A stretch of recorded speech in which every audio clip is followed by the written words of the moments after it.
Sveiki, čia Gintaras Akulevičius, The Linguist Institute atstovas Lietuvoje. Ir čia yra 7 dienų anglų kalbos kursas pradedantiesiems, pirmieji žingsniai. Vakar mes perskaitėme, perklausėme ir užlinkinome 5 pamoką. Dabar aš noriu parodyti, kur čia galima pasižiūrėti ir kur galima pamatyti, kaip mums sekasi. Pirmiausia, kokią informaciją mes matome čia mano pamokų skyriuje. Čia galite pastebėti, kad yra kažkokie skaičiukai prie pamokų. Čia yra kažkodėl išsitrynę mygtukų pavadinimai, tačiau užvedę pelę mes galim pamatyti, kad štai čia rodo, kiek kartų mes klausėme.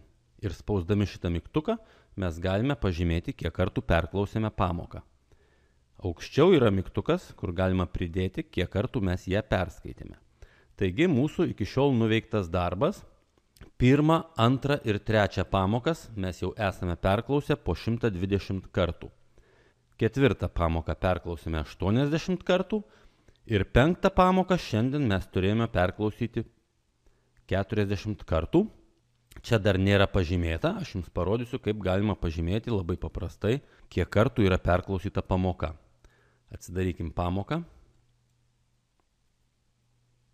Štai čia yra informacinis skydelis, detalės. Spaudžiame detalės ir va čia labai paprastai ir greitai pasižymime iš karto, kad mes perklausime pamoką 40 kartų. Ir visas pamokas mes esame perskaitę po 2 kartus. Ar tai yra daug ar mažai? Jeigu mes paspausime štai šitą ikonėlę, kuri yra kampe, viršuje kairiajame kampe, mes pakliūsime į savo profilį. Galima ten pakliūti ir kitais būdais, tačiau patogiausia yra čia. Ir štai čia mes dabar turime mūsų pažangos peržiūrą. Ši pažangos peržiūra yra nustatyta, ką mes nuveikėme per paskutinės 7 dienas. Kadangi mūsų pagrindiniai darbai yra klausimas ir skaitimas, tai ir žiūrim čia. Čia mes matome, kad mes esame jau surinkę 2,6 klausimo valandų. Savaitės norma yra 5,3 mūsų lygyje. Ir esame perskaitę 391 žodį. Tai yra daugiau negu pusė pagal planą. Taigi su tokiomis klausimo ir skaitimo apimtimis mes judame labai normaliai. Faktiškai mes vykdome visus normatyvus, kurie yra numatyti pradedantiesiems. Kalbėjimo valandos parašyta žodžių, čia pakol kas nekreipiame dėmesio, nieko kol kas mums dar nereikia rašyti, mes esame pradedantieji.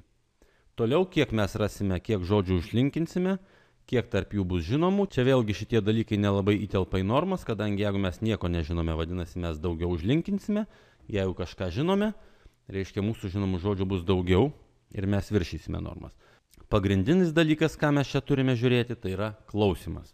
Jeigu mūsų klausimo valandos yra tvarkoj, vadinasi, mes judame normaliu greičiu. Dabar noriu jums parodyti dar vieną naudingą dalyką. Tai yra, kai mes turime problemų ieškodami žodžių reikšmės. Aš jums vakar rodžiau, kaip galima pridėti daugiau žodynų. Per šitą naktį įvyko šiokių tokių permainų. Mes pridėjome dar vieną žodyną, kuris verčia į lietuvių kalbą. Taigi, jeigu mes dabar grįšime prie savo užduočių ir atsidarysim paskutinę pamoką, paspaudę bet kur ant žodžio, mes atidarome dešinėje pusėje krūvą informacijos ir štai čia yra žodynai. Čia yra ta vieta, kur yra sudėti žodynai ir aš jau čia esu pridėjęs anglų lietuvių. Ir primenu, kad tam, kad pridėti žodynus, reikia spausti pridėti resursus. Keliaujame į apačią. Ir štai čia matome yra pažymėtas anglų lietuvių, verčiame į lietuvių kalbą ir spaudžiame saugoti ir tas žodynas atsiranda. Pas mus jis atsirado jau 2 kartą, mums nereikia 2, užteks 1. Tuo mygtuku galime pašalinti.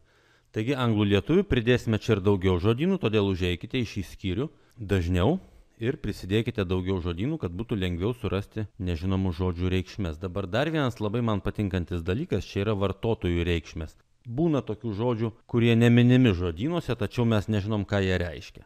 Tokiu atveju mes galime dar kreiptis į vartotojų reikšmės. Ir čia mes matome reikšmės, kurias pasirinko kiti vartotojai. Mums paprastai būna siūlomos 3 reikšmės pradžioje, kada mes žymime žodžius. Čia gali būti ir 53 šiame skyriuje. Einame per visas ir žiūrime pagal kontekstą, pagal prasmę, kuri mums labiausiai tinka.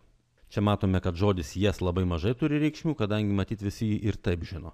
Pati paskutinė instancija yra paklausti vadovo. Čia jie gali naudotis mokamų paskyrų turėtojai ir paspaudus ant šito mygtuko galima nusiųsti klausimą savo vadovui, savo mokytojui, kuris yra anglakalbis ir greičiausiai sugebės paaiškinti geriau negu bet kuris žodynas. Taigi šiam kartui tiek. Svarbiausias dalykas, ką aš čia norėjau parodyti, tai kur pasižiūrėti į savo nueitą kelią, kur pamatyti, ką mes jau esame nuveikę vaizdžiai ir kaip orientuotis, ar mes įtelpame į tam tikrus normatyvus, kurie yra pageidautini pradedantiesiems, ar ne.